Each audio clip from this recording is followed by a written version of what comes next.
El portero me dijo que el camión de la mudanza ya se lo había llevado todo, incluidos mis 30 años de recuerdos. Soy Elvira, 74 años, restauradora de antigüedades jubilada. Mi hijo cree que soy una viuda vieja y olvidada en la Sierra de Madrid, pero mal sabe él que ese apartamento era solo el cebo que dejé colgando en el agua. Siempre me ha encantado la tranquilidad de mi casa aquí en la sierra. El frío del aire aquí arriba conserva las cosas. Mantiene la madera firme y la mente clara. Estaba en el porche, frotando aceite de limón en un reloj de pie que perteneció a mi abuelo, cuando sonó el teléfono fijo. Casi nadie llama al fijo hoy en día. Solo gente que trae malas noticias o que intenta venderte algo que no necesitas. Respondí, limpiándome la mano en un paño de franela, sin imaginar que mi vida tranquila estaba a punto de ponerse patas arriba. Al otro lado de la línea, una voz apresurada, casi metálica. Era Carlos, el portero de mi edificio en Madrid, en el barrio de Salamanca.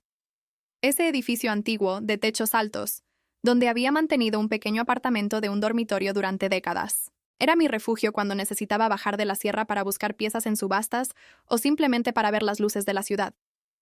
Señora Elvira, soy Carlos. Disculpe que la moleste a estas horas, pero a los de la mudanza se les ha caído una caja de libros en el portal y quería saber si quiere que se la guarde en la conserjería o si se la pueden llevar tal cual. Me quedé helada. El paño de franela se me cayó de la mano. ¿Mudanza, Carlos? ¿Qué mudanza? Yo no me mudo. Hubo un silencio incómodo al otro lado. Podía oír su respiración y el sonido de cinta de embalar siendo rasgada de fondo. Pero señora Elvira, el apartamento se vendió. La nueva propietaria ya está aquí con las llaves. El señor Ricardo, su hijo, estuvo aquí la semana pasada con todo el papeleo. Dijo que usted ya se había llevado todo lo importante. Una oleada de mareo me golpeó, como si el suelo de parqué hubiera desaparecido bajo mis pies. Me apoyé en la mesa de caoba. Vendido. Ricardo había vendido mi apartamento. Ese lugar no eran solo paredes y ladrillos. Era donde guardaba mi colección de porcelana que tardé 40 años en completar. Era donde estaban las cartas de mi difunto marido, Arturo. Le colgué a Carlos temblando, prometiendo arreglarlo, e inmediatamente marqué el móvil de mi hijo. Ricardo respondió al tercer tono, con esa voz de alguien que está demasiado ocupado para hablar con su madre pero que contesta por obligación social. «Hola, mamá. Habla rápido, que entro en una reunión». «Ricardo». Mi voz salió más firme de lo que esperaba. Quizá la rabia contenía mis lágrimas. «Me acaba de llamar Carlos. Dice que hay una mudanza en mi apartamento de la ciudad. Dice que vendiste el piso». Soltó una risa corta y seca, del tipo que pones cuando la ignorancia de otro te parece divertida. «Ah, eso. Por el amor de Dios, mamá, pensaba decírtelo este fin de semana. Surgió una oportunidad de oro. Un comprador que pagaba al contado. Llevaba 6 meses sin pisar ese sitio. Solo era un sumidero de dinero, con los gastos de comunidad y el IBI. No tenías derecho, Ricardo. Ese apartamento es mío. Mis cosas están allí. Mi porcelana, las cartas de tu padre». «Mamá, deja de ser tan dramática», me interrumpió con impaciencia. «Contraté a una empresa de vaciado. Todo lo que parecía viejo fue al vertedero o a alguna ONG. Lo que parecía valioso hice que lo guardaran en un trastero. Ya lo arreglaremos más tarde. Además, ya no necesitabas ese sitio. Ya tienes esta casa enorme aquí arriba acumulando polvo. El dinero se invertirá en mi constructora. Rendirá mucho más que parado en ladrillos viejos». «¿Tiraste mis cosas?», pregunté, con un escalofrío recorriéndome la espalda que no tenía nada que ver con el aire de la sierra. «¿Cosas, mamá? Trastos, cosas viejas. Vives en el pasado. Te hice un favor liberándote de esa carga. Ahora tengo que irme. El dinero ya está en la cuenta. Luego te enseño el justificante de la transferencia. Yo te lo administraré para que no te lo gastes en tonterías. Adiós». Y colgó. El tono de llamada resonó en mi oído, mezclado con el latido frenético de mi corazón. Me senté en el sillón de cuero, mirando el jardín de hortensias. La sensación de violación era física. No era solo la propiedad, era la falta de respeto, su absoluta certeza de que soy una inválida, una incompetente que no puede gestionar sus propios bienes. Ricardo siempre fue así, incluso de niño. Ambicioso, apresurado, arrollando a cualquiera que se interpusiera en su camino. Pero nunca pensé que sería capaz de falsificar mi firma o de usar aquel viejo poder notarial de cuando me operé de la cadera hace 5 años para disponer de mis bienes a mis espaldas.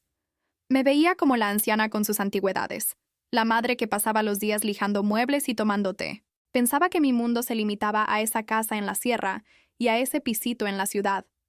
Respiré hondo, oliendo la cera de abeja que preparo yo misma. Lentamente, el temblor de mis manos remitió. La indignación inicial, ese fuego que te sube por el cuello y te quema las orejas, empezó a enfriarse y a transformarse en otra cosa, algo más duro, más sólido, como el barniz que se seca para proteger la madera. Me levanté y caminé hacia mi despacho, no el pequeño cuarto de costura que Ricardo conocía, donde dejé la máquina de coser a la vista para que pensara que solo hacía dobladillos de pantalones. Fui a mi verdadero despacho, el que se oculta tras la falsa estantería del pasillo. Empujé el panel y entré.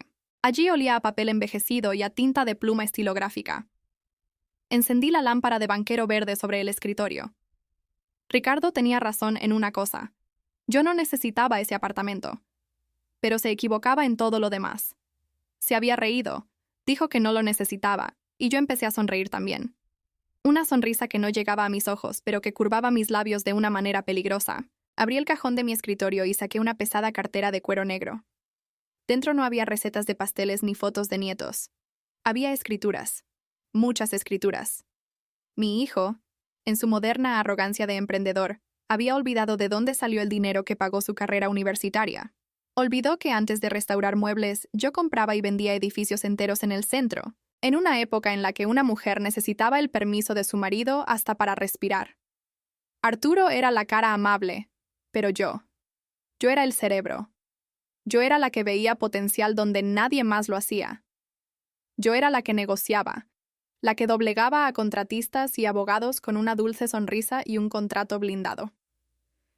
Cuando Arturo murió, lo moví todo a sociedades holding, empresas pantalla, Sosimis, todo muy discreto. Ricardo sabía que vivíamos cómodamente, pero nunca supo la verdadera magnitud. Para él, yo vivía de la pensión de su padre y de algunos alquileres que goteaban. Ese apartamento en el barrio de Salamanca era la propiedad más pequeña, literalmente la más insignificante que poseía, un solo grano de arena en la playa de mi patrimonio. Creyó que estaba haciendo la jugada maestra, vendiendo mi gran tesoro oculto. Saqué el extracto bancario consolidado, ese que solo llega por correo certificado y que recojo yo misma del apartado de correos, lejos de las miradas indiscretas de mi nuera y mi hijo. Ricardo vendió el apartamento por, digamos, 700. 1.000 euros. Un regalo. Probablemente se lo vendió a un amiguete suyo para conseguir dinero rápido. Debe de sentirse el rey del mundo ahora mismo, pensando que tiene el control de mi dinero, que lo invertirá en su empresa, que sé que está en apuros por su propia mala gestión. Lo que él no sabe es que el apartamento era el único activo que quedaba a mi nombre personal, por puro descuido, un remanente de una vieja liquidación de herencia. Todo lo demás, todo lo demás estaba blindado. Pero su audacia, la frase «ya no necesitabas ese sitio», resonaba en mi cabeza. No se trataba de necesitarlo. Se trataba de que él creyera que podía decidir cuándo yo dejaba de existir, cuándo mis cosas se convertían en basura. Descartó mi porcelana. Descartó mi historia. Miré la caja fuerte empotrada en la pared y giré la combinación. La fecha de mi primera subasta victoriosa. La pesada puerta se abrió. Dentro no había joyas. Nunca fui de ostentar oro.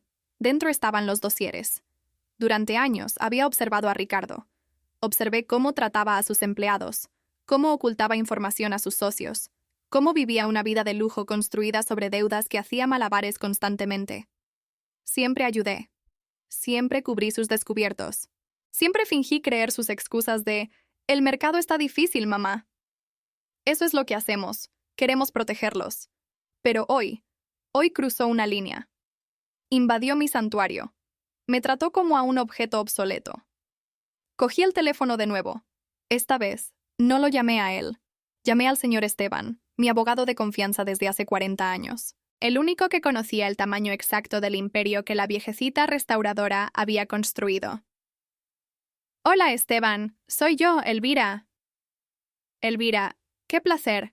¿Ha ocurrido algo?» Su voz suena diferente. «Sí que ha ocurrido, amigo mío. He despertado.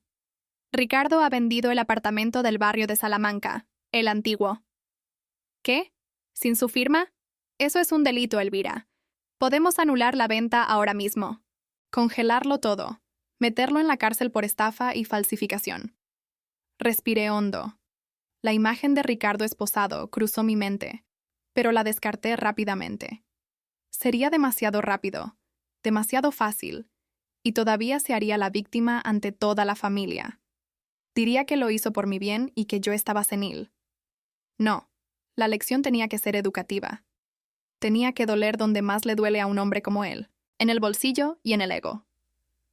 No, Esteban, no vamos a anular la venta. Deja que se quede con el dinero por ahora. Deja que piense que ha ganado. Pero, Elvira, sus cosas. Las cosas se han ido, Esteban, pero la dignidad permanece. Quiero que prepares la auditoría, la completa. Quiero revisar todos los contratos de leaseback que mi holding tiene con su constructora. Quiero revisar el alquiler de las naves que usa y que se le ha olvidado pagar desde hace 2 años porque cree que eran de su difunto padre. Quiero activar las cláusulas de rendimiento. Oí el clic del bolígrafo de Esteban en su escritorio. Lo estaba entendiendo. ¿Va a cerrar el grifo, Elvira? No, Esteban. No voy solo a cerrar el grifo. Voy a arrancar la fontanería entera. Dijo que no necesitaba el apartamento porque era viejo. Bueno, veamos si él necesita las naves viejas, los terrenos viejos y el dinero viejo de su madre para mantener esa vida de apariencias. ¿Entendido? ¿Cuándo empezamos? Inmediatamente, pero en silencio. Quiero que piense que estoy deprimida, llorando por los rincones. Déjalo que se gaste el dinero de la venta. Déjalo que se sienta poderoso. Cuanto más alto suba en ese pedestal de arena, más dura será la caída. Colgué.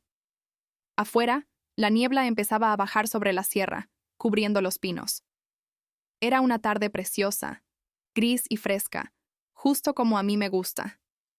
Fui a la cocina y me preparé un café solo, bien cargado. Lo serví en mi taza favorita, esa de porcelana fina que Ricardo probablemente habría tirado a la basura si la hubiera pillado, pensando que era solo una cosa vieja. Me volví a sentar en el porche. El camión de la mudanza con mis recuerdos ya debía de estar lejos, quizá en algún vertedero de Valdemingómez. ¿Dolió? Dolió mucho. Una única lágrima rodó por mi cara, trazando el camino de las arrugas que tanto esfuerzo me había costado ganar. Pero la sequé rápidamente. Ricardo creía que me había quitado la alfombra de debajo de los pies, pero olvidó que yo soy la dueña del terreno, de los cimientos y del tejado. Cogí un cuaderno y empecé a escribir. No era un diario, era un plan, punto por punto. El apartamento era el peón que había capturado en el tablero de ajedrez, pensando que había ganado la partida. No vio que, al hacerlo, había dejado a su rey completamente expuesto. Volví a sonreír, sorbiendo el café caliente. Ese apartamento era, en efecto, el menor de mis bienes, pero la lección que estaba a punto de darle a mi hijo sería la mayor herencia que podría dejarle jamás. Mañana bajaré a la ciudad, no para recuperar mis cosas, sino para reclamar lo que es mío por derecho, el respeto. Y si él piensa que una mujer mayor no tiene valor, está a punto de descubrir por las malas cuánto cuesta una antigüedad auténtica cuando decide pasar factura por su propia restauración. Cerré el cuaderno de golpe. El juego había comenzado. Bajé de la sierra al amanecer, al volante de mi coche clásico pero impecable. El conductor de Uber que mi hijo insistía en que usara nunca entendería el placer de sentir el volante firme en mis manos, el control de la máquina. La niebla de la sierra dio paso al calor húmedo y ruidoso de Madrid. Necesitaba verlo con mis propios ojos. No el apartamento vacío. Las paredes son solo paredes. Sino el trastero, donde Ricardo decía haber guardado lo que parecía valioso. La dirección que me dio su secretaria, pobre chica, no tenía ni idea cuando la llamé fingiendo ser una tía confundida. Me llevó a una de esas naves de alquiler en un polígono industrial de Villaverde, un lugar sin alma con pasillos de metal y luces fluorescentes blancas que hacían daño a la vista. El empleado, un joven que mascaba chicle, me abrió la unidad número 34 con aire aburrido. «Aquí tiene, abuela. El alquiler vence el día 5», dijo, dándome la espalda. «Abuela». Me tragué el insulto, encendí la luz y lo que vi me revolvió el estómago más que cualquier curva de la autopista. No había cuidado, ni respeto. Las cajas estaban apiladas de cualquier manera, algunas aplastadas bajo el peso de otras. Abrí la primera. Mis toallas de lino, bordadas por mi madre, tiradas como trapos. En la segunda caja, el sonido de cristales rotos anunció la tragedia antes incluso de levantar la tapa. Era la vajilla inglesa, la de color azul cobalto. De los 12 platos quedaban 3 intactos. El resto eran añicos. Ricardo no había contratado una empresa de mudanzas profesional. Debió de enviar a algún becario para que simplemente volcara todo aquí dentro a toda prisa. Cogí un trozo de porcelana desconchado. El borde dorado brillaba bajo la luz fría. Ese plato había servido cenas a gobernadores, a artistas, a gente con la que mi hijo ahora pagaría una fortuna solo por darles la mano. Allí, en ese trastero sofocante, comprendí el verdadero alcance de lo que Ricardo pensaba de mí.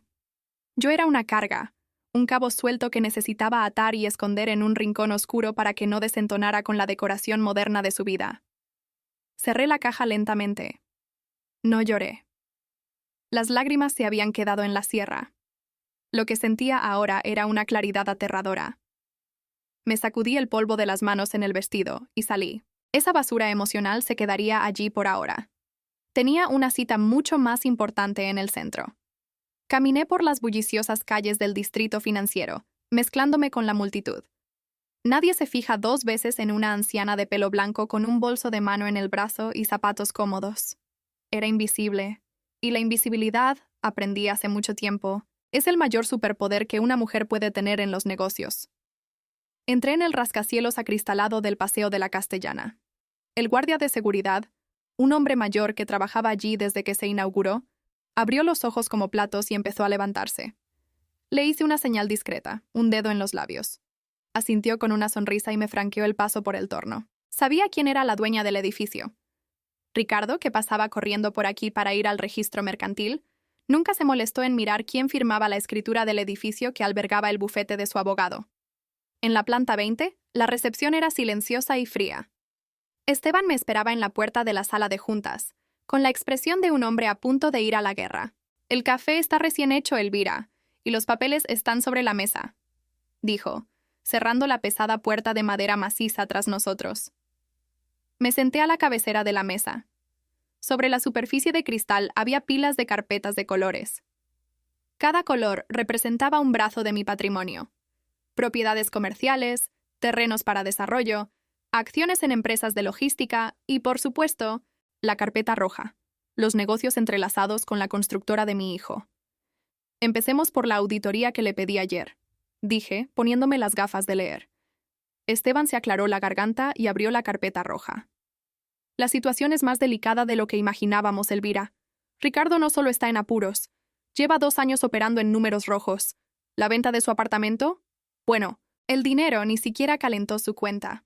Se fue directamente a cubrir los intereses de un préstamo bancario que vencía. Tapó un agujero cavando otro. Típico, murmuré, analizando los números. Siempre abarcó más de lo que podía apretar. Hay más. Esteban sacó un mapa de la ciudad y lo extendió sobre la mesa. ¿Conoce el centro de distribución que usa en el Bronx? ¿Esa nave enorme donde guarda toda su maquinaria pesada y el stock de material de construcción? Sí. Compré ese terreno en los 80, cuando esa zona no era más que maleza y barro. Está a nombre de Girasol Holdings. Exacto. Girasol Holdings, de la que usted es la accionista mayoritaria con el 99% de las acciones. El contrato de arrendamiento de esa nave con la empresa de Ricardo expiró hace 3 meses. No lo renovó. Está ocupando la propiedad ilegalmente. Y lo que es peor, dejó de pagar el alquiler hace 6 meses, diciéndole a la empresa gestora, que él cree que es un grupo extranjero, que está en negociaciones. Pasé la mano por el mapa. Esa nave era el corazón de su empresa. Sin ese espacio, no tenía dónde guardar sus máquinas. Sin máquinas, los proyectos se paraban. Sin proyectos, no cobraba de los clientes. Era un castillo de naipes, y acababa de vender la casa de su madre para intentar que el viento no soplara. «Cree que Girasol Holdings es de unos inversores alemanes, ¿verdad?», pregunté, recordando vagamente haber creado esa cortina de humo hace años para que no anduviera pidiendo favores a la familia. Sí, envía correos electrónicos en inglés a la empresa gestora pidiendo prórrogas. Me quité las gafas y me masajeé las sienes. Durante años, había observado esto desde la distancia. Le dejé jugar a ser empresario, pensando que protegía su autoestima. Deja que el chico lo intente, solía decir Arturo. Necesita aprender a volar. Pero Ricardo no aprendió a volar. Aprendió a caer y a esperar que alguien pusiera un colchón debajo. Y yo era el colchón, siempre lo fui. Cuando estrelló el coche en la universidad, pagué la reparación y dije que fue el seguro. Cuando necesitó su primera oficina, conseguí que un amigo fuera su avalista, que en realidad era yo. Fui una tonta. Creé a un hombre débil, pensando que criaba a un ganador. La culpa de su arrogancia también es mía. Alimenté al monstruo que ahora ha devorado mi apartamento y ha escupido mis recuerdos en un trastero sucio. Pero la culpa se acaba hoy. Me levanté y fui a la ventana. La vista del puerto era preciosa. Tantos edificios, tantas historias. Yo ayudé a construir parte de eso. Negocié precios de cemento cuando a las mujeres no se les permitía entrar en las obras. Discutí tipos de interés con banqueros que fumaban puros y se reían de mi falda hasta que veían que calculaba porcentajes mejor que ellos. Me subestimaron por ser mujer. Ricardo me subestima por ser vieja. Es el mismo error. Pensar que el envoltorio define el contenido. Pensar que porque me tiemblan un poco las manos al coger una taza de té, me tiembla la mente al firmar un cheque. Esteban, llamé sin girarme. ¿Cuánto tiempo exige la ley para un aviso de desahucio comercial cuando no hay contrato activo y hay impago? Oí girar su silla. Por ley, podemos solicitar la restitución inmediata, pero la práctica habitual es dar 30 días. ¿30 días? Repetí. Era demasiado tiempo. Usaría esos 30 días para vender otra cosa, para hacer otro estropicio. ¿Y si hay una cláusula de restitución para uso propio? Bueno, eso cambia las cosas. Si el propietario, en este caso, la sociedad holding, puede demostrar que necesita la propiedad para uso inmediato, el plazo de preaviso se acorta drásticamente. Pero, ¿para qué usaría usted una nave industrial llena de excavadoras? Me volví hacia él, y por primera vez en días esbocé una sonrisa real. Soy restauradora, Esteban. Necesito espacio. Mi taller en la sierra se ha quedado pequeño. Estoy pensando en expandirme, crear un centro de restauración de muebles a gran escala. Y necesito esa nave ahora. Esteban se echó a reír. Una risa franca, de quien ha entendido la broma interna. Va a desahuciar a la constructora de su propio hijo para montar un taller de muebles viejos. Muebles antiguos, Esteban. Antigüedades. Tienen valor, historia y dignidad. Cosas de las que la empresa de mi hijo parece carecer en este momento. Volví a la mesa y cogí mi pluma. No me temblaba la mano. Quiero que prepare el aviso, pero no lo envíe todavía. Quiero algo más sutil para empezar. Juguemos con su flujo de caja antes de quitarle el techo. ¿Por dónde más sangra su empresa? La flota de camiones, respondió el abogado, pasando las hojas de otra carpeta. 5 camiones financiados por el Banco Meridian. El Banco Meridian fue absorbido por ese fondo de inversión donde usted tiene un asiento en el consejo, ¿recuerda? Lo recuerdo, el fondo que compra deuda incobrable. Exacto. La deuda de los camiones de Ricardo está clasificada como de alto riesgo. 90 días de impago. El banco ya podría haber embargado los vehículos, pero como es un cliente antiguo, están aguantando. Están aguantando porque el director de su sucursal es su compañero de golf. Sé cómo funcionan estas cosas. Golpeé la punta de la pluma sobre la mesa, marcando el ritmo de mis pensamientos. Compre la deuda, Esteban. ¿Qué? Use a Girasol Holdings. Compre la deuda de los camiones al banco. Pague al contado, con un descuento. El banco estará encantado de quitarse el problema de encima. Tan pronto como la deuda sea nuestra, ejecute el embargo. ¿Quiere que le embarguen los camiones de la obra? Eso paralizará sus proyectos mañana mismo. No. No quiero que se los embarguen mañana. Quiero que el agente judicial se presente a la hora del almuerzo, cuando todos los empleados estén en el patio. Quiero que sienta la vergüenza pública. Pero dele una opción. ¿Qué opción? Liquidación inmediata de la deuda total. Si no tiene el dinero, bueno, entonces los camiones van al depósito judicial.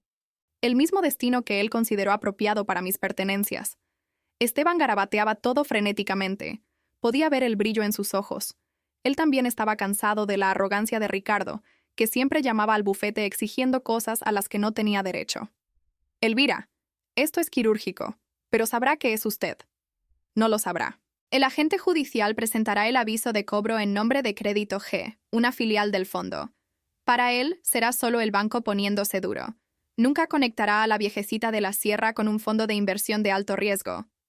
Miré el reloj de la pared. Eran las 3 de la tarde. Ricardo estaría en su club ahora mismo, celebrando la venta de mi apartamento, invitando a whisky a sus amigos con el dinero de mi porcelana rota. Probablemente se estaría riendo, contándoles lo listo que era, cómo se había librado de un peso muerto. La sensación de poder que recorría mis venas era mejor que cualquier medicamento para la tensión. Había pasado los últimos 10 años encogiéndome para caber en el espacio que me dejaban. El espacio de la abuela, la viuda, la pobrecita. Acepté ser un personaje secundario en mi propia vida. Pero el escenario ha cambiado, y las luces están encendidas. Una cosa más, Esteban, dije, cerrando suavemente la carpeta roja. Ese apartamento. ¿Quién lo compró? Un tipo llamado Marcos Vicente, un especulador inmobiliario, amigo de Ricardo. Pagó 700 euros. La propiedad vale 1,5 millones, como mínimo. Recómprelo. Esteban dejó de escribir y me miró por encima de las gafas. Elvira, el hombre acaba de comprarlo. No va a vender. Y si lo hace, pedirá el doble. Ofrézcale el doble. Ofrézcale el triple si es necesario. Use el dinero en efectivo del holding. Quiero mi apartamento de vuelta, pero no a mi nombre. Póngalo a nombre de una sociedad offshore. Quiero que Ricardo sepa que su amigo se ha forrado a costa de su estupidez. Y lo quiero para que cuando yo vuelva a vivir aquí, nadie sepa que soy la propietaria. ¿Va a gastarse una fortuna solo por despecho? No es despecho, amigo mío. Es estrategia. El apartamento es mi puesto de observación. Está cerca de todo y quiero mis llaves de vuelta. Además, el dinero solo se moverá de un bolsillo a otro, ya que Ricardo perderá todo lo que ganó pagando las deudas que estamos a punto de reclamar. Al final, es un círculo cerrado. Me levanté, sintiéndome 10 años más joven. El vestido parecía sentarme mejor. Los dolores en mis articulaciones habían desaparecido. Prepare el papeleo para la adquisición de la deuda de los camiones hoy mismo. Quiero al agente judicial en su puerta el miércoles. Es día de paga para los trabajadores. El patio estará lleno. Hecho, señora Elvira. Esteban se levantó y me estrechó la mano con renovado respeto. Es bueno tenerla de vuelta en el juego. El mercado se estaba volviendo muy aburrido sin la dama de hierro del ladrillo. Sonreí cogiendo mi bolso. La dama de hierro se oxidó un poco, Esteban. But nada que un buen lijado y una nueva capa de barniz no puedan arreglar. Y Ricardo va a ser el primero en probar la resistencia del material. Salí del despacho y cogí el ascensor. Mientras bajaba, vi mi reflejo en el metal espejado. Una mujer mayor, de pelo blanco y perlas discretas. La imagen perfecta de la fragilidad. Excelente. Que sigan viendo solo eso. Cuando salí a la acera de la Castellana, el sol de la tarde era fuerte. Saqué mi móvil. Tenía un mensaje de Ricardo. Mamá, te ingresé 2,000 euros en la cuenta para que te vayas de compras. Pesos. 2,000 euros. El precio de una de sus cenas. Creía que me estaba dando una paga generosa. Respondí simplemente, gracias, hijo, que Dios te bendiga. Guardé el teléfono. Iba a necesitar la bendición. Porque su suerte acababa de cambiar de manos. Crucé la calle hacia el aparcamiento. El miércoles se acercaba, y con él, el primer acto de mi obra. Ricardo creía que había vendido mi pasado, pero no tenía ni idea de que acababa de hipotecar su propio futuro. El miércoles amaneció con ese silencio denso que precede a una tormenta en la sierra. Estaba en mi taller, al fondo de la casa, con un cincel en la mano y un trozo de palo de rosa sujeto en el tornillo de banco. Era la pata de una silla estilo Luis XV que necesitaba ser rehecha. La madera estaba podrida por dentro, carcomida, aunque el barniz exterior aún brillaba. Una metáfora perfecta de la vida financiera de mi hijo. Mientras tallaba la madera con precisión milimétrica, mi móvil vibró en el banco de trabajo. Era un texto corto del señor Esteban. El agente judicial acaba de entrar en el patio. 12:30 en punto. Hora del almuerzo como usted pidió. Me limpié el serrín de las manos y respiré hondo. No había alegría en mi pecho, solo la fría satisfacción de quien coloca un hueso en su sitio. Dolía, pero era necesario para sanar. Imaginé la escena. Los obreros con sus fiambreras, el sol en lo alto, y los 5 camiones hormigonera, el orgullo de la flota de Ricardo, siendo rodeados por los agentes y el funcionario judicial. Volví al trabajo. El ritmo de la lija sobre la madera me calmaba. Cada pasada era un segundo más de pánico en la ciudad. Sabía que el teléfono sonaría pronto. Ricardo nunca manejó bien la presión real. Es del tipo que le grita a un camarero cuando un pedido se retrasa, pero tartamudea cuando el director del banco le sube la voz. Pasaron 15 minutos. El teléfono sonó. «Ricardo», parpadeó en la pantalla. Lo dejé sonar 3 veces. Responder demasiado rápido mostraría ansiedad. Responder demasiado lento parecería negligencia. Al cuarto tono, deslicé el dedo por la pantalla. «Hola, hijo». Mi voz salió tranquila, con ese tono aterciopelado de quien solo se preocupa por si el bizcocho está listo. «¡Mamá! ¡Mamá! ¡No te vas a creer lo que está pasando! ¡Esto es un ultraje! ¡Un abuso de poder!» Gritaba tan fuerte que tuve que alejar el teléfono de mi oreja. De fondo, oía el sonido de sirenas y voces agitadas. «Cálmate, Ricardo. ¿Qué pasa? Habla despacio, hijo». «Se han llevado los camiones. Se lo han llevado todo. Un fondo, Crédito G, compró la deuda al banco y ejecutó sin previo aviso. Justo en medio del patio, mamá, delante de los trabajadores. La humillación. Pero, hijo, ¿no estabas pagando las cuotas?» Hubo un breve silencio al otro lado, seguido de una excusa tartamudeada. «Bueno, hubo un pequeño retraso, cosas del mercado, burocracia bancaria. Pero no pueden hacer esto. Necesito dinero, mamá. Ahora, para recuperar los camiones o mi proyecto se para mañana. Si el proyecto se para, me cae una cláusula de penalización del centro comercial que estoy construyendo». «¿Cuánto, Ricardo?» «300,000. Para pagarlo todo y cubrir las costas. Sé que no tienes eso líquido, pero podrías hipotecar la casa de la sierra. O quizá queda algo de las joyas de la abuela». Cerré los ojos. El descaro. Vendió mi apartamento a mis espaldas hace menos de una semana. Se embolsó el dinero y ahora quería que hipotecara mi casa. «Ricardo». Mi voz tembló. Una actuación de premio. «¿300,000? Pero, hijo, el dinero del apartamento. Dijiste que lo ibas a invertir en la empresa. ¿Dónde está ese dinero?» Yo. «Tuve que pagar otras cosas, mamá. Tú no entiendes de flujo de caja. El dinero entró y salió. Necesito ayuda, no un interrogatorio. ¿Vas a ayudarme o vas a dejar que tu hijo se arruine?» La manipulación emocional de siempre. Dejar que tu hijo se arruine. «Hijo, sabes que vivo de mi jubilación y de mis restauraciones. Esos 2,000 euros que me enviaste. Te los puedo devolver. Es todo lo que tengo». «¿2,000 euros?» Se rió. Una risa histérica. 2,000 euros no pagan ni al abogado para presentar un recurso. Olvídalo, mamá. Olvídalo. Nunca entiendes la gravedad de la situación». Me colgó. Dejé el teléfono de nuevo en el banco de trabajo y cogí el cincel. La madera cedió bajo la hoja afilada, revelando la parte sana bajo la podredumbre. «Oh, sí que la entiendo. Hijo mío», susurré al taller vacío. «Entiendo la gravedad mucho mejor que tú». El resto de la tarde fue un ballet de informaciones que llegaban del señor Esteban. El embargo de los camiones fue un éxito total. Ricardo intentó llamar al director del banco, quien se lavó las manos diciendo que la deuda ya no era suya. Intentó llamar a sus amigos del club, pero nadie presta 300,000 euros un miércoles por la tarde a alguien a quien le acaban de embargar los activos.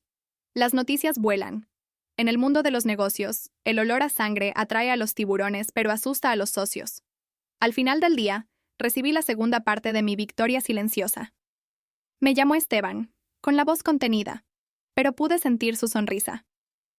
«Señora Elvira, tenía razón sobre Marcos Vicente. Marcos Vicente era el amigo de Ricardo que compró mi apartamento del barrio de Salamanca por 700,000 euros.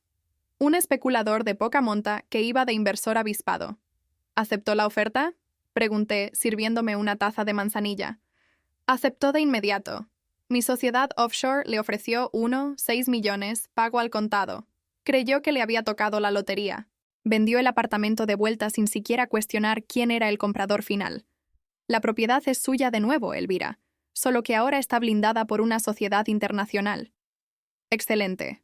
¿Y Ricardo? Esa es la mejor parte. Marcos Vicente, eufórico con su beneficio del 100% en una semana, llamó a Ricardo para compartir su buena fortuna. Le dio las gracias a su hijo por haberle vendido la propiedad tan barata. Sonreí sorbiendo mi infusión. Imaginar la cara de Ricardo al saber que su amigo había ganado 800.000 euros a su costa, la cantidad exacta que él necesitaba desesperadamente ahora mismo, no tenía precio. Fue doblemente estafado por su propia codicia e incompetencia.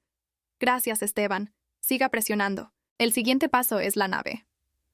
El aviso de desahucio está listo. Lo enviaré mañana. No, espere a que venga aquí, porque vendrá. Está acorralado, sin camiones, y enfadado con su amigo. Vendrá buscando el consuelo de mamá. O más bien, la caja fuerte de mamá. Cuando venga le daré la señal. Y vino. Era viernes por la noche. La niebla cubría la sierra, dándole a todo un aspecto fantasmal. Estaba en el salón leyendo un libro bajo la luz amarilla de una lámpara, cuando oí el motor de su coche rugiendo por el camino de piedra. Conducía agresivamente, los neumáticos chirriaron en la curva. Ricardo irrumpió en la casa como un huracán. Su camisa de vestir estaba arrugada. Necesitaba afeitarse y tenía profundas ojeras. La arrogancia habitual había dado paso a una desesperación febril. ¡Mamá! Tiró las llaves del coche sobre la mesa de centro, casi derribando un jarrón de cristal. Tenemos que hablar. En serio. Cerré mi libro lentamente, marcando la página con cuidado. Buenas noches a ti también, hijo mío. ¿Quieres cenar? He hecho lentejas. No quiero lentejas, mamá. Quiero una solución. Se paseaba de un lado a otro, pasándose las manos por el pelo ralo. El mundo se ha vuelto loco. Ese cabrón de Marcos Vicente. ¿Puedes creer que revendió tu apartamento? Lo revendió por el doble. ¡El doble! Ese dinero era mío. Quiero decir, era nuestro. El apartamento no era tuyo como para que te quejes del beneficio, Ricardo. Lo vendiste. El comprador puede hacer lo que quiera. ¿No es ese el libre mercado que tanto admiras? Se detuvo y me miró. Extrañado por mi tono, pero estaba demasiado agitado para notar la fina ironía. No lo entiendes. Me están atacando por todos lados. Los camiones han desaparecido. Tuve que alquilar equipos de última hora para mantener el proyecto en marcha, a un precio absurdo. Mi flujo de caja es cero. Cero, mamá. Y ahora corre el rumor de que la gestión de la nave quiere la propiedad de vuelta. Si pierdo la nave, no tengo dónde guardar mis materiales. Es el fin. Se derrumbó en el sofá, derrotado. Por un segundo, vi al niño pequeño que se raspaba la rodilla y venía llorando. Mi instinto maternal quiso levantarse, abrazarlo y decirle que extendería un cheque y lo arreglaría todo.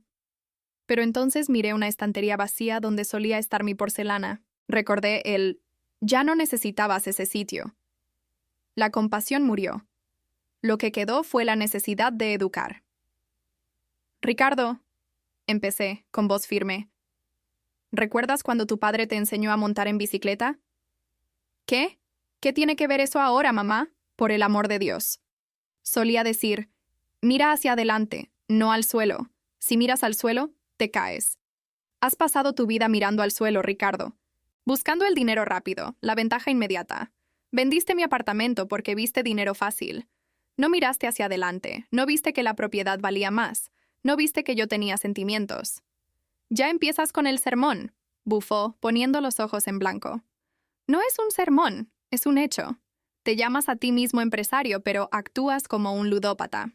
¿Quién es este crédito G que te quitó los camiones? Me miró sorprendido. ¿Cómo sabes el nombre? Lo mencionaste por teléfono. Mentí con la facilidad de quien respira. Suena a una empresa seria, una que cobra lo que se le debe. ¿Por qué no pagas lo que debes, Ricardo? ¿Por qué no lo tengo? El dinero está inmovilizado en proyectos futuros. Entonces vende los proyectos. Vende ese coche importado de ahí fuera. Vende tu membresía en el club de golf. Se levantó, con la cara roja de ira. ¿Estás loca? No puedo bajar mi nivel de vida. ¿Qué dirá la gente? Si aparezco en un coche normal, mis clientes desaparecerán. Las apariencias lo son todo en mi negocio. Las apariencias lo son todo cuando no tienes sustancia, repliqué, levantándome también. Me planté frente a él. Yo era una cabeza más baja, pero en ese momento sentí que mi sombra se lo tragaba. Crees que solo soy una vieja que restaura muebles, ¿verdad? Que vivo en el pasado.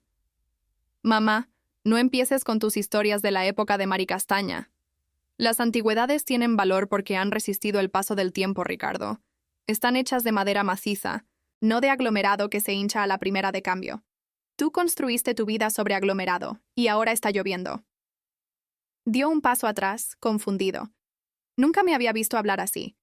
Esperaba a la madre llorosa o a la madre que abre el monedero. Se encontró con un muro de piedra. ¿No vas a ayudarme? ¿Es eso? Tienes dinero ahorrado. Sé que lo tienes. Papá debió de dejar algo que estás escondiendo. Tu padre dejó dignidad, y eso no te lo puedo prestar. Tienes que ganártela. Ricardo se mofó, cogiendo sus llaves de nuevo. Increíble. Mi propia madre, egoísta, acaparando dinero bajo el colchón mientras su hijo se desangra. Bien. Encontraré mi propio camino. Siempre lo hago. Iré a un usurero si es necesario. Pero no esperes que te visite por Navidad. Ten cuidado con los usureros, hijo. Suelen tener menos paciencia que los fondos de inversión. La frase salió con una doble intención que él no captó. Dio un portazo al salir. El sonido resonó en la casa vacía. Fui a la ventana y lo vi maniobrar el coche con rabia, casi golpeando la cancela. Cuando las luces traseras rojas desaparecieron en la niebla, cogí mi teléfono de nuevo. Marqué a Esteban. Acaba de irse. Está desesperado. Amenazó con ir a prestamistas. ¿Bloqueamos eso?, preguntó el abogado. No, déjalo que lo intente. Su nombre ya está por los suelos en el mundo financiero por el embargo de los camiones. Ningún prestamista serio le prestará la cantidad que necesita sin una garantía real. Y la única garantía que tiene es la constructora, completó Esteban. Exacto. Pero antes de que haga algo irreversible, apretemos el último tornillo. Envía el aviso de desahucio de la nave mañana por la mañana. Quiero que lo reciba con el café del desayuno. Señora Elvira, ¿está segura? Esto paralizará su empresa para siempre. Miré mi reflejo en el cristal de la ventana. Mis ojos brillaban con una determinación que no había sentido en décadas. Dijo que encontraría su propio camino. Dijo que siempre lo hace. Veamos cómo le va cuando no tenga dónde esconder su maquinaria alquilada. Me quitó mi techo en la ciudad, Esteban. Dijo que no lo necesitaba. Ahora veamos si él necesita el suyo. Entendido. Mañana por la mañana, el agente judicial estará allí con la orden de desahucio de Girasol Holdings. Motivo: uso propio del propietario. Perfecto. Colgué y volví a mi sillón. Las lentejas debían de estar frías, pero no tenía hambre. Abrí mi libro de nuevo, pero no leí ni una palabra. Ricardo pensó que la venta de mi apartamento era el final de mi historia. Mal sabía él que era solo el prefacio. Se metió con la estructura equivocada. Creyó que trataba con una anciana indefensa, sin darse cuenta de que le estaba declarando la guerra a la mujer que le enseñó a su padre a firmar su primer contrato. Mañana, cuando reciba el aviso, leerá el nombre de Girasol Holdings. Maldecirá a los alemanes, llorará.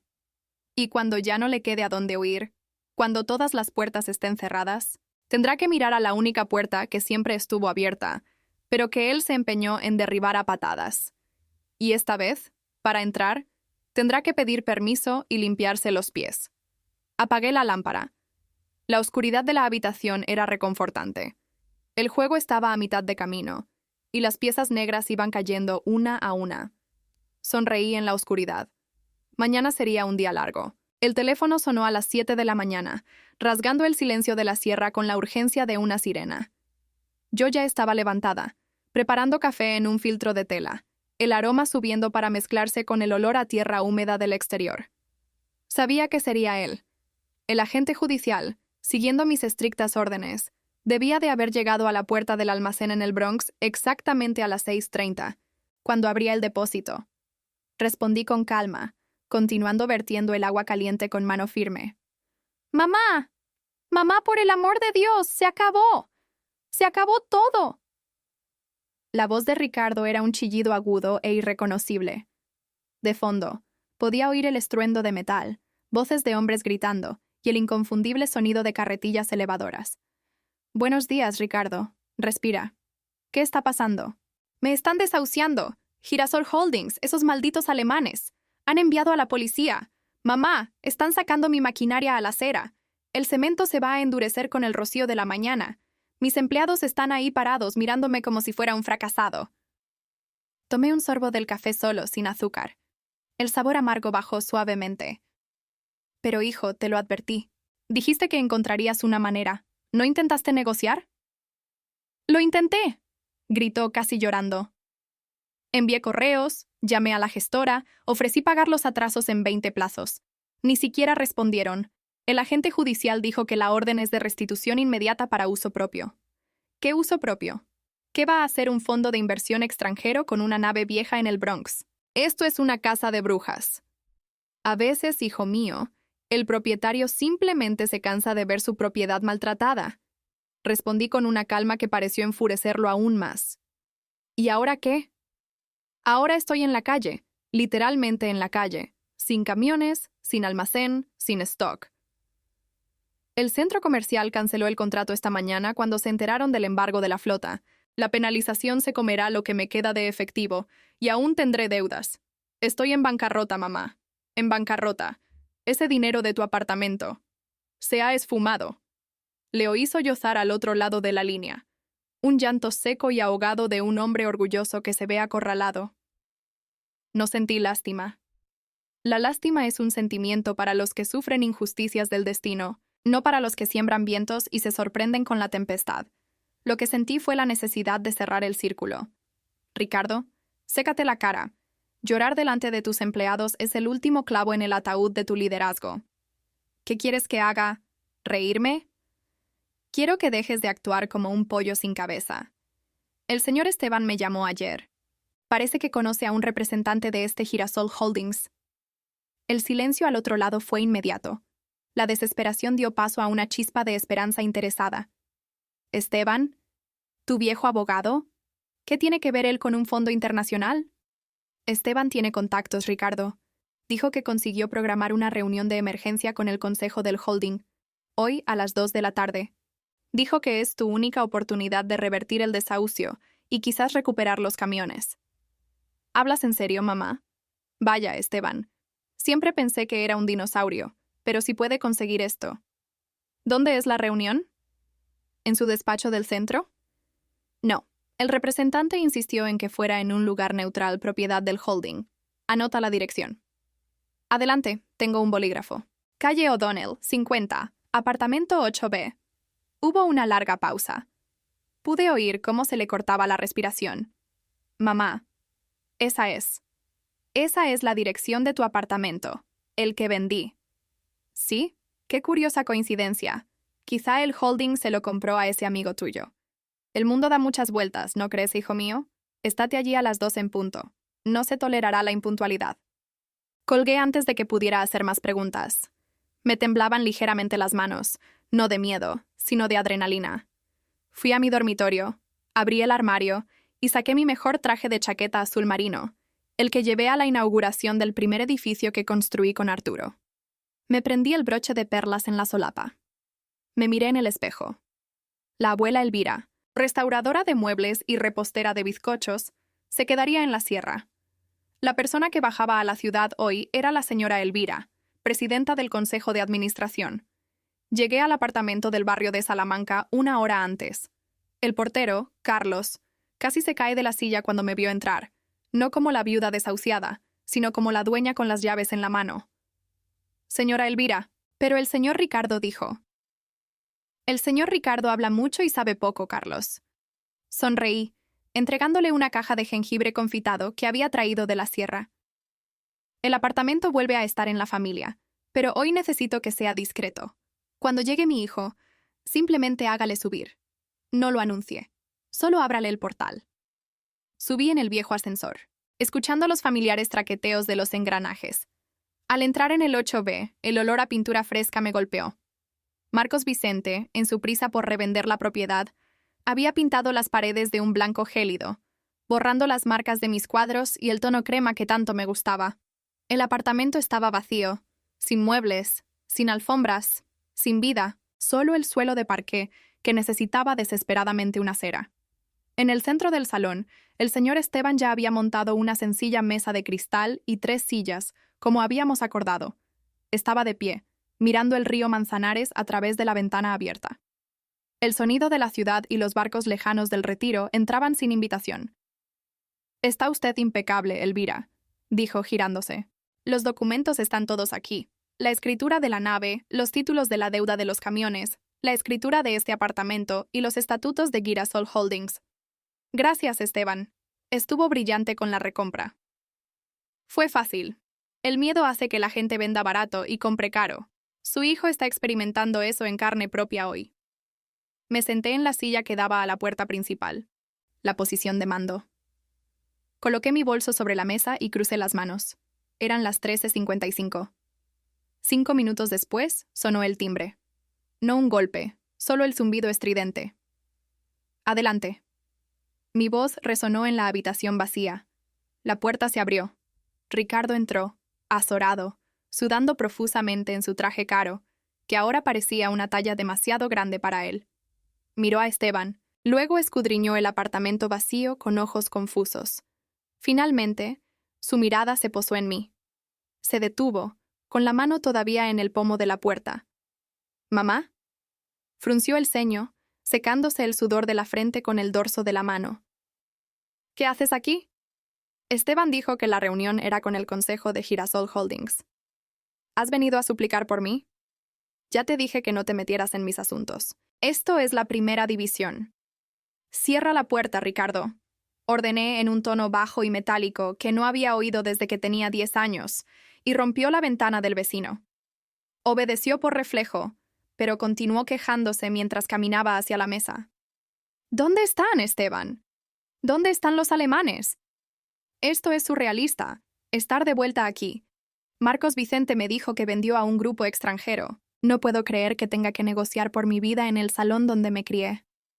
«Siéntate», dijo Esteban, señalando la silla vacía frente a mí. Ricardo se sentó en el borde de la silla, tamborileando con el pie nerviosamente. «Mira, no tengo tiempo para suspense. Si los extranjeros van a llegar tarde, me voy. Tengo que intentar conseguir un préstamo de un usurero en Queens». «No habrá ningún usurero, Ricardo», dije, abriendo la cartera negra sobre la mesa. «Y no hay alemanes. Nunca los hubo». Me miró, irritado. «¿De qué estás hablando?». «Girasol Holdings».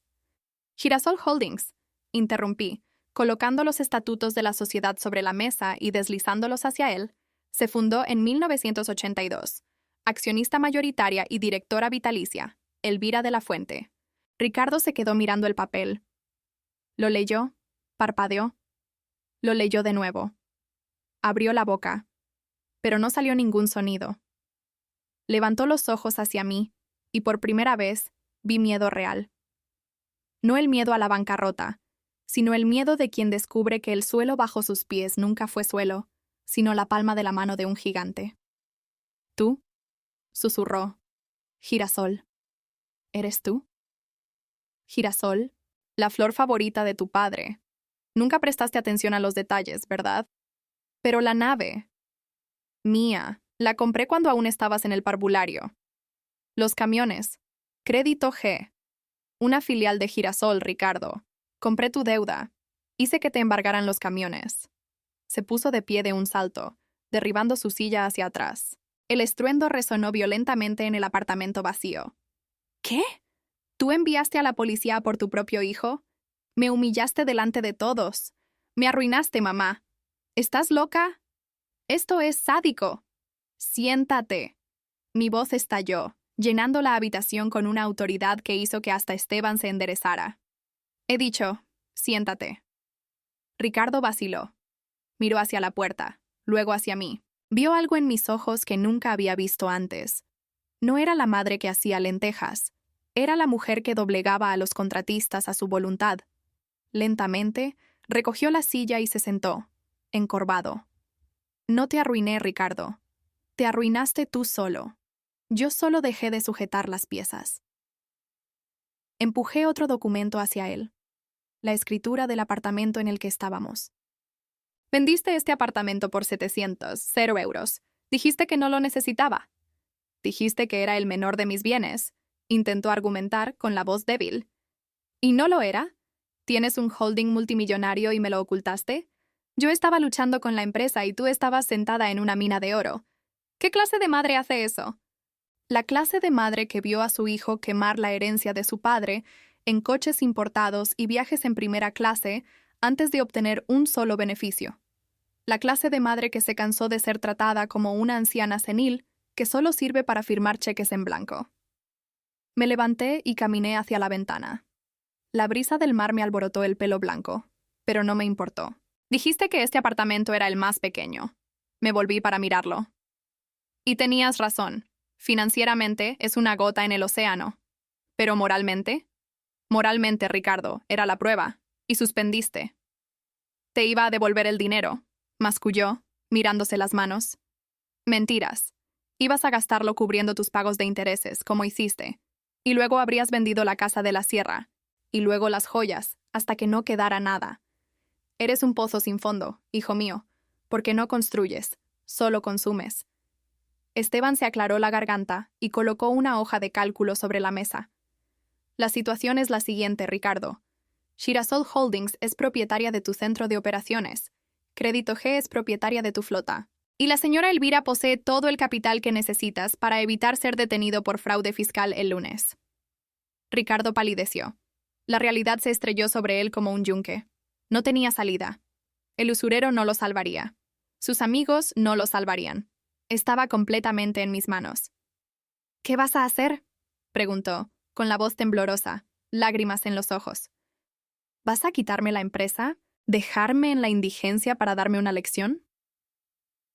Volví a la mesa y me senté, mirándolo directamente a los ojos. Podría, y te lo merecerías. Invadiste mi privacidad, vendiste mis recuerdos y descartaste mi historia como si fuera basura. Pero, por desgracia para mí y por suerte para ti, sigo siendo tu madre. Dejó escapar un suspiro de alivio. Gracias a Dios. Mamá, te prometo que... Silencio. No he terminado. El corte fue tajante. No te voy a dar dinero. El pozo se secó, Ricardo. Se acabó. Sus ojos se abrieron como platos. Entonces, ¿cómo voy a...? No lo harás. Reestructurarás tu empresa.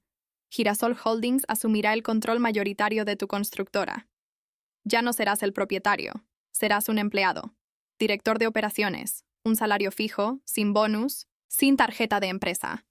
¿Quieres que sea tu empleado?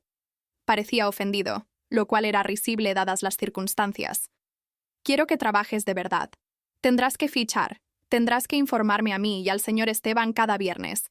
Si los resultados son buenos, mantienes tu trabajo.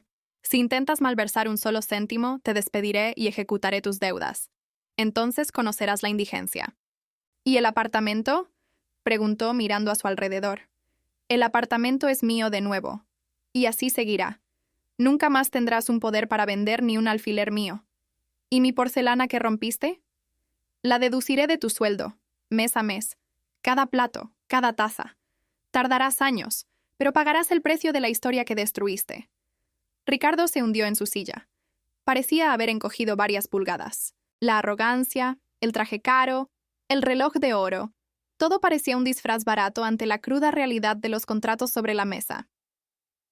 ¿Planeaste todo esto?, dijo, con una mezcla de conmoción y admiración a regañadientes en su voz. El desahucio, los camiones, la recompra. ¿Hiciste todo esto tú sola? Sonreí. Una sonrisa pequeña, pero con dientes. Restauro cosas viejas, Ricardo. Para restaurar algo, a veces tienes que desmontar toda la pieza, lijarla hasta la madera en bruto, quitar todo el barniz viejo y podrido para poder empezar de nuevo. Eso es lo que estoy haciendo contigo. Te estoy lijando. Dolerá, escocerá, pero es la única manera de que dejes de ser una imitación barata y te conviertas en madera maciza. Le tendí la pluma de oro de su padre. Firma la cesión del control accionarial, o sal por esa puerta y prueba suerte con el usurero. La elección es tuya. El silencio en la habitación fue absoluto, roto solo por el sonido de las olas fuera. Ricardo miró la pluma. Me miró a mí. Vio que no había farol, ni mamá al rescate. Solo había una empresaria haciendo una OPA hostil. Con mano temblorosa, cogió la pluma, mientras firmaba la cesión del trabajo de toda una vida, la suya y la mía, a su lugar legítimo. Sentí una paz inmensa. El apartamento estaba vacío, pero mi corazón estaba lleno. Había recuperado mi techo, pero lo más importante, acababa de empezar a renovar la estructura más importante de mi vida, el carácter de mi hijo. Dejó caer la pluma e inclinó la cabeza, derrotado. ¿Y ahora qué, mamá?, preguntó, con la voz apenas un susurro. Ahora, Ricardo, te levantarás, te arreglarás ese traje y volverás a la nave. El señor Esteban llamará al agente judicial para suspender el desahucio. Tienes un calendario que cumplir y hormigón que verter. ¿Y tú? Miré la impresionante vista del skyline de la ciudad, el río extendiéndose hasta el horizonte. Voy a quedarme aquí un rato. Necesito medir las paredes. Voy a redecorar este lugar, y esta vez nadie se llevará nada de aquí sin mi permiso. Se levantó, caminó hacia la puerta y se detuvo. No miró hacia atrás. Salió en silencio, cerrando la puerta suavemente tras de sí, sin un portazo. Respiré hondo, el aire de la ciudad llenando la habitación vacía. La lección estaba dada, el dolor se había sentido. Ahora comenzaba la reconstrucción. ¿Quién iba a pensar que a los 74 años me sentiría tan viva? Creen que la vejez nos vuelve frágiles, pero olvidan que los árboles más viejos tienen las raíces más profundas y la corteza más dura. El apartamento era el menor de sus problemas. Su mayor problema fue olvidar que antes de ser una viejecita, yo fui la mujer que construyó el mundo en el que él jugaba. Y la dueña del tablero siempre sabe cuándo es el momento del jaque mate. El aroma a cera de carnaúba y lavanda llenaba el apartamento 8B, reemplazando por fin el olor sintético de la pintura barata que Marcos Vicente había usado. Habían pasado 6 meses desde aquella tarde fatídica en que le revelé a mi hijo quién llevaba realmente las riendas de nuestra vida. 6 meses de una renovación que no solo implicó lijar el parqué y repintar las paredes de un blanco crema, sino principalmente reconstruir el carácter de un hombre de 45 años. Estaba sentada en mi sillón favorito, una bergère que había traído de la sierra, observando el tráfico de la calle O'Donnell por la ventana abierta. El murmullo de la ciudad se mezclaba con sirenas lejanas, una sinfonía caótica que estaba aprendiendo a amar de nuevo. El apartamento ya no estaba vacío. Mis alfombras persas cubrían los suelos. Las estanterías de caoba, hechas a medida, ya albergaban los libros que había recuperado y nuevas adquisiciones. Pero había espacios vacíos en las vitrinas, huecos deliberados donde solía estar la porcelana rota. El interfono sonó puntualmente a las 2 de la tarde. «Señora Elvira, su hijo Ricardo está subiendo», anunció Carlos, con una deferencia que ahora extendía también a mi hijo. No porque fuera un ejecutivo arrogante, sino porque era un hombre que había aprendido a decir «buenos días» y «gracias». «Hágale subir, Carlos». La puerta se abrió unos minutos después. Entró Ricardo, pero no el Ricardo de antes. El traje italiano impecablemente cortado había desaparecido. En su lugar llevaba unos vaqueros de buena calidad, un polo con el logo de la constructora y unas botas de seguridad limpias pero muy usadas. Parecía más cansado, es cierto. Tenía nuevas arrugas alrededor de los ojos y algunas canas que había dejado de teñirse, pero por primera vez en su vida parecía sólido. «Buenas tardes, mamá. ¿Necesitas que me quite las botas?», preguntó, deteniéndose en el felpudo. «No hace falta, hijo. El suelo puede soportarlo. Siéntate. El café está recién hecho». Se sentó a la mesa de cristal, la misma donde había firmado la cesión del control de su empresa. Abrió una sencilla carpeta de cartón, sin tablet, sin portátil de última generación. «He traído el balance mensual y el cronograma del proyecto del centro comercial. Hemos conseguido recuperar el ritmo. El equipo trabajó a doble turno la semana pasada, voluntariamente, porque vieron que yo estaba allí con ellos, vertiendo hormigón hasta tarde». Tomé los papeles. Los números no mentían. El margen de beneficio era más pequeño que en los días en que maquillaba los libros, pero era real. Era dinero limpio, sin deudas, sin artimañas fiscales.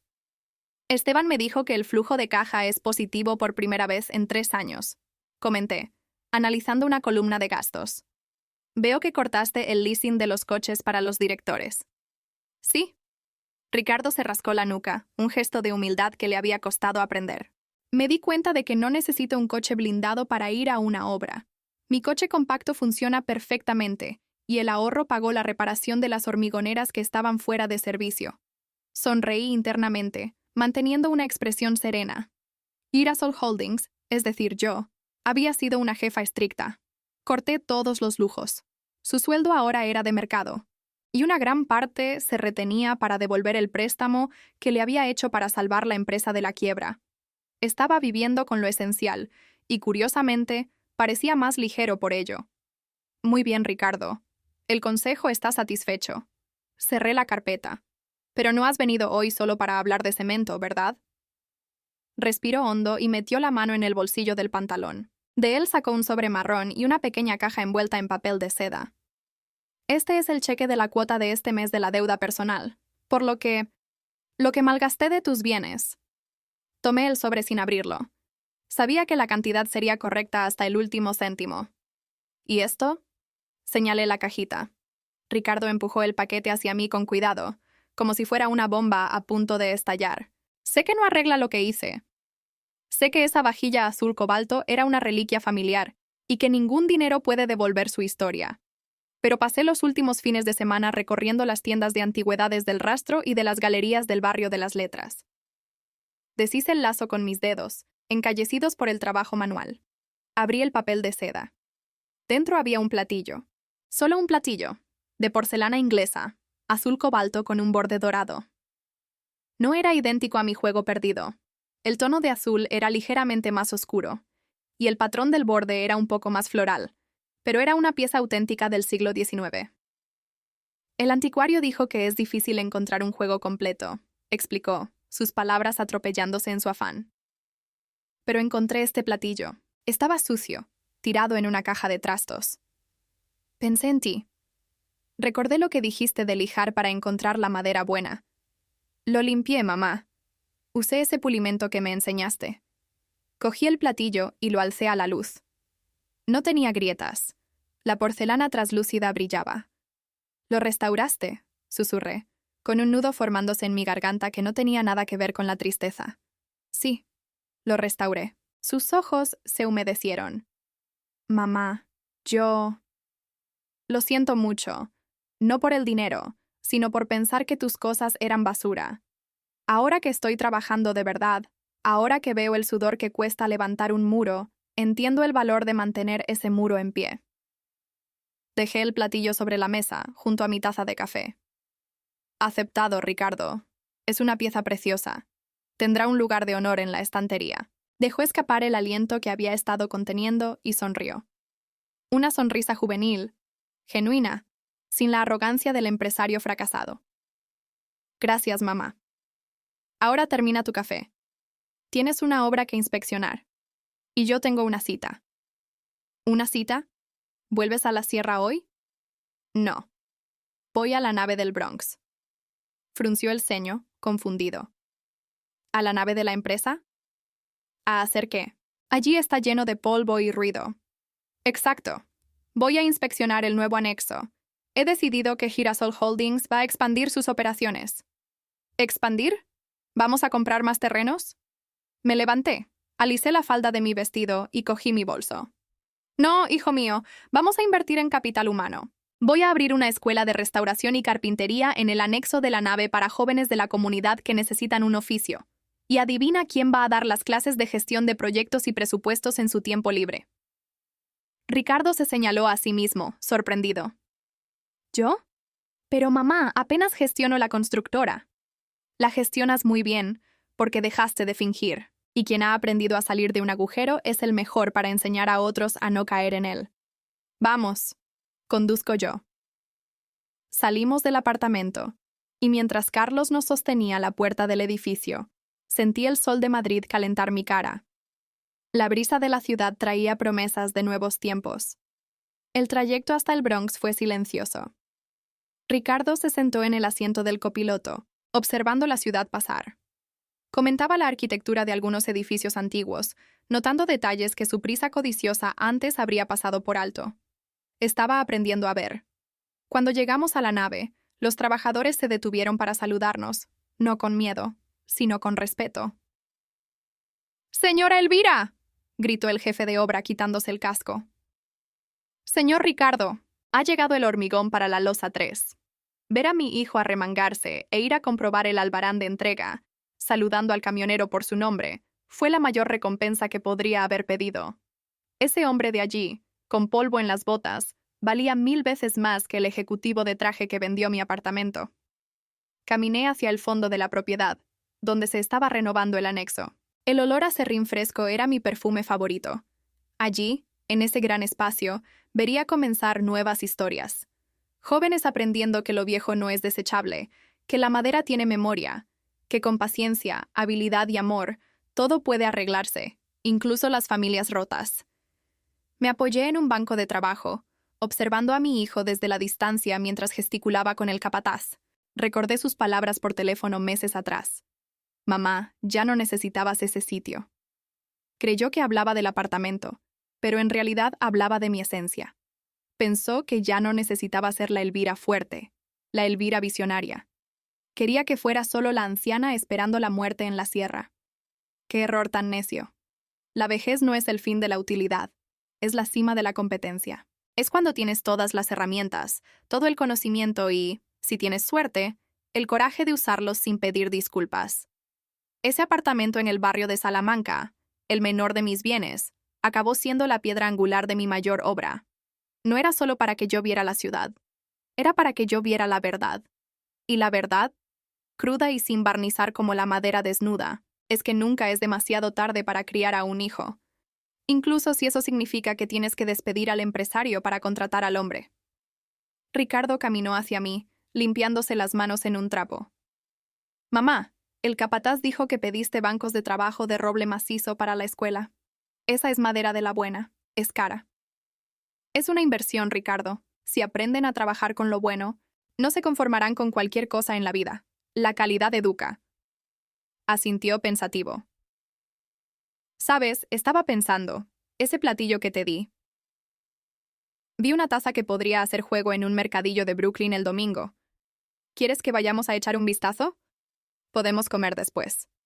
Invito yo, con mi sueldo. Sonreí. Y esta vez, mi sonrisa llegó a mis ojos, haciendo que las arrugas se encontraran con alegría. Me encantaría, hijo mío, pero elige un sitio barato. Todavía te quedan muchas cuotas que pagar de esa porcelana. Se rió. Una risa ligera y fácil. Entendido, señora Elvira. Conozco un bar de menú que sirve una comida buena y honesta. ¿Te gustará? Mientras volvía al trabajo, miré mis manos. Temblaban un poco, es verdad. La edad pasa factura al cuerpo. Pero mi mente. Mi mente estaba tan afilada como un cincel recién afilado. Recuperé mi apartamento, mi dignidad, mi empresa, pero sobre todo, recuperé a mi hijo de las garras de la futilidad. Miré alrededor de la nave, donde la luz del sol entraba a raudales por los paneles translúcidos del techo, iluminando el polvo que danzaba en el aire como partículas doradas. Dicen que no puedes llevarte nada de esta vida.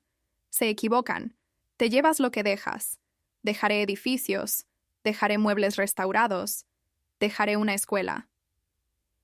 Pero mi mayor legado estaba allí mismo, a 20 metros, comprobando el nivel de una pared y aprendiendo por fin a construir algo que perdura. Cogí un trozo de lija del banco de trabajo y empecé a suavizar un borde áspero en la madera. El movimiento era automático, terapéutico. Así es la vida. Cuando crees que el trabajo está hecho, descubres que solo estabas poniendo los cimientos para el siguiente piso. ¿Y yo? Oh, todavía me queda mucho hormigón por verter. Después de todo, las antigüedades no envejecen, ganan valor. Y yo acabo de reajustar mi precio de mercado.